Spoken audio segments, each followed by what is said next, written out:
श्री राधे।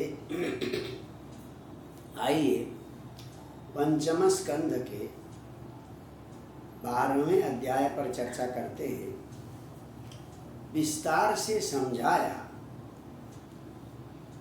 तो कुछ रघुगण को समझ में आया, कुछ बातें उनको अभी भी समझ में नहीं आई।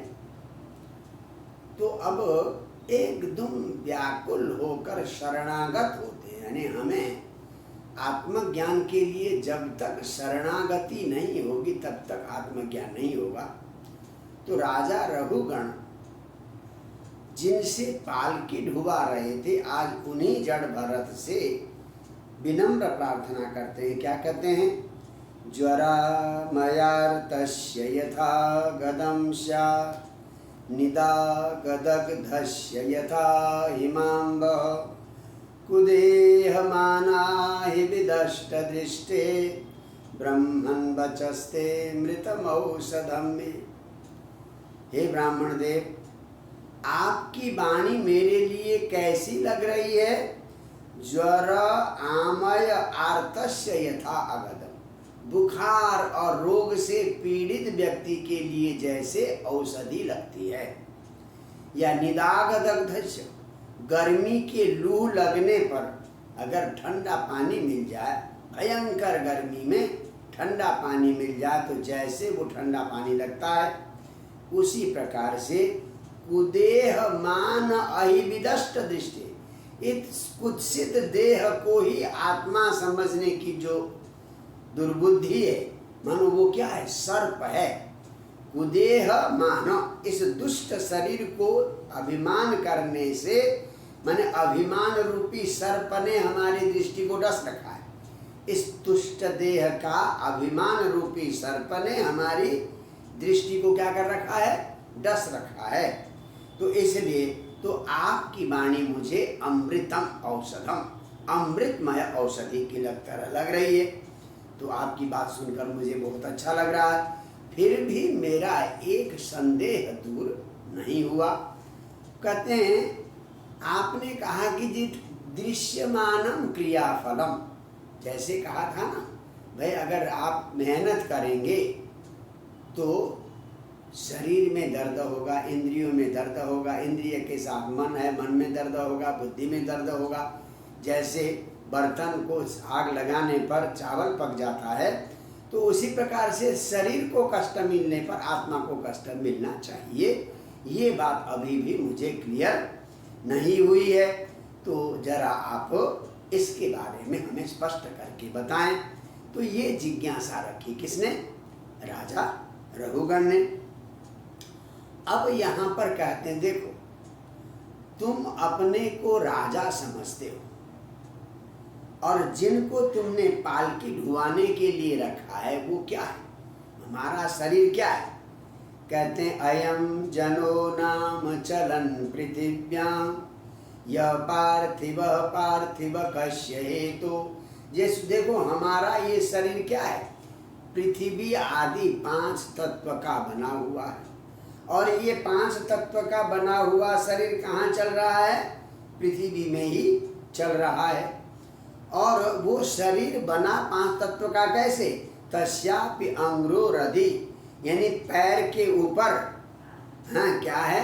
तलवे के ऊपर पैर है, उसके ऊपर गुल्फे हैं, फिर उसके ऊपर पिंडलियां हैं, फिर उसके ऊपर जानु घुटना है, फिर शरीर का मध्य भाग पेट है, फिर उसके ऊपर छाती है, छाती के ऊपर कंधा है, उस कंधे पर हैं अंशे दिदारु, कंधे के ऊपर वो पालकी ढो रखा है। किन्होंने?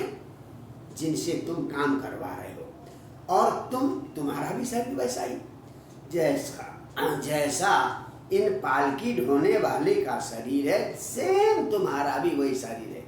परंतु तुम में अभिमान है कि मैं इनका राजा हूं, तुम पालकी के ऊपर बैठे हुए हो, हैं? तो सौवीर राज इति अपदेश, अपने आप को सौवीर देश का राजा समझते हो, जबकि शरीर के बनावट में कोई अंतर नहीं। पंचतत्व का बना हुआ उनका भी शरीर, पंचतत्व का बना हुआ तुम्हारा भी शरीर, परंतु तुम अपने को सौवीर देश का राजा समझकर, हाँ, यस्मिन स्थित, उस पालिकी पर बैठे हो, रूढ़ निजाभिमान, खुद अभिमान तुम्हारा बड़ा हुआ है, तुमने खुद अपने आप को राजा मान लिया है। राजास्मि सिंधु स्मृति, मैं सिंधु देश का राजा हूं। ये दुर्मद अंध, तुम दुर्मद से अंधे हो, जैसे कोई शराब पीकर एकदम अंधा हो जाता, विवेक शून्य होता है, मैं राजा हूं, इस मद से तुम भी अंधे हो गए हो। और सोचा इमास्तम अधिक कष्ट, ये बेचारे गरीब हैं, इनके शाम को घर में खाने के लिए नहीं, हाँ, और इनको बिना कुछ पैसा दिए कि मैं राजा हूं, मेरी सेवा करना तुम्हारा काम है, तो इनसे तुम क्या करवा रहे हो, पालकी ढुवा रहे हो।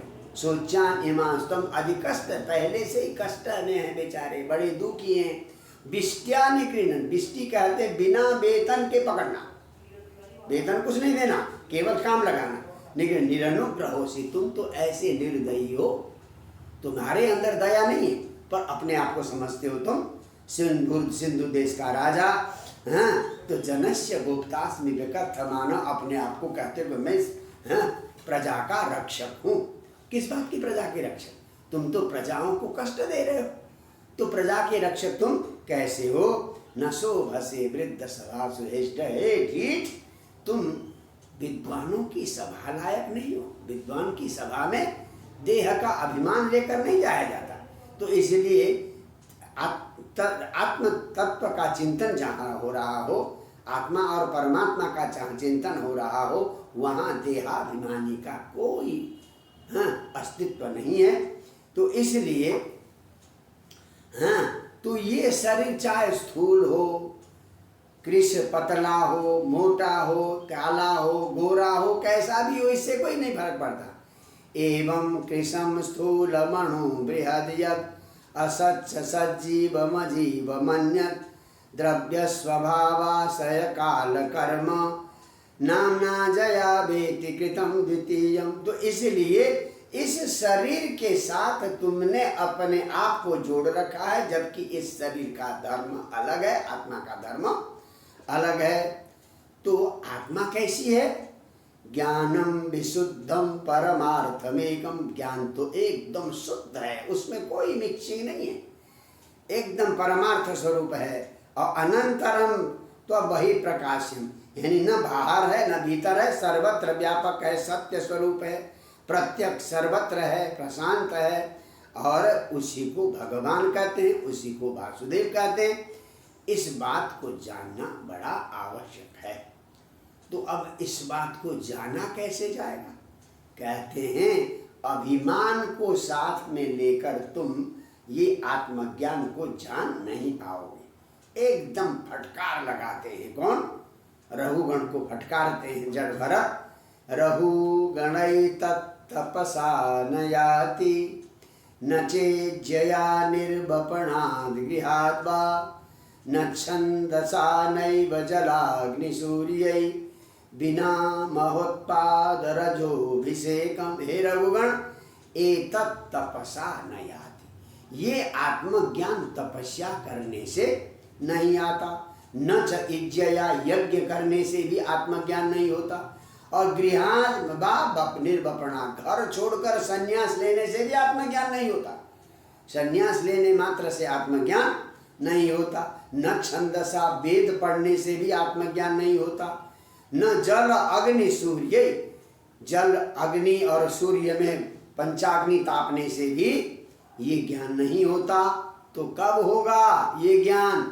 महत पाद रज अभिषेका, महापुरुष के चरणों की धूल जब तक सिर में नहीं लगाओगे, महत पाद रज, महापुरुषों के चरणों की धूल को जब तक सिर में नहीं लगाओगे, तब तक ये ज्ञान नहीं होगा।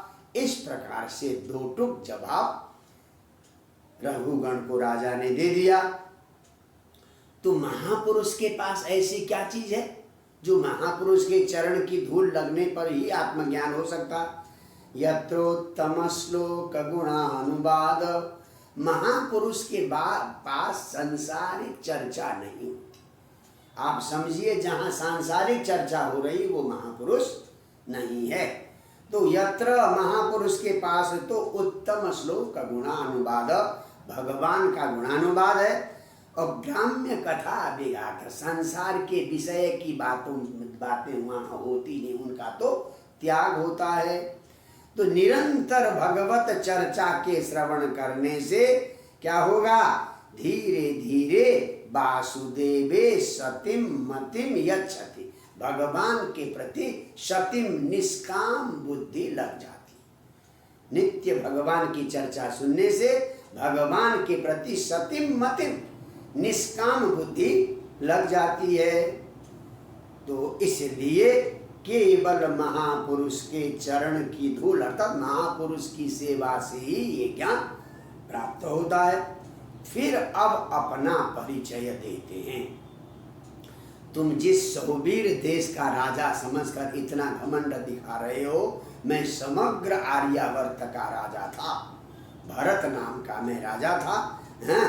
और सन्यासी होकर तपस्या कर रहा था। एक हिरण के पीछे ऐसे मन लग गया, वीर हिरण बना।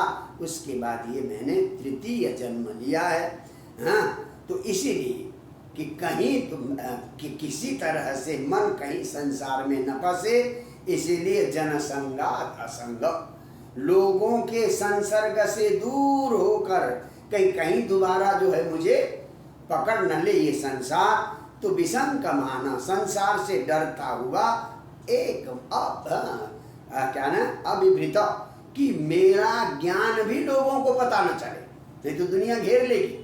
तो अभिभृत मैंने एकदम अप्रकट रूप में मैं चलता हूँ, हाँ? तो इसलिए तो तुम भी हरिम तदिहा कथना श्रुताभ्याम लब्ध स्मृति या प्रतिपारमत बनो, भगवान की चर्चा करो, महापुरुष की संगति करो, तभी तुम्हें ये पता चलता है कि व्यवहार मार्ग अलग है और अध्यात्म मार्ग अलग है। इस प्रकार से दिव्य उपदेश यहाँ पर जड़ भरत ने राजा रघुगण को दिया और अपना पूर्व जन्म का परिचय भी दिया। तो ये विशुद्ध वेदांत की चर्चा है, आत्मज्ञान की चर्चा है। जय जय श्री राधे।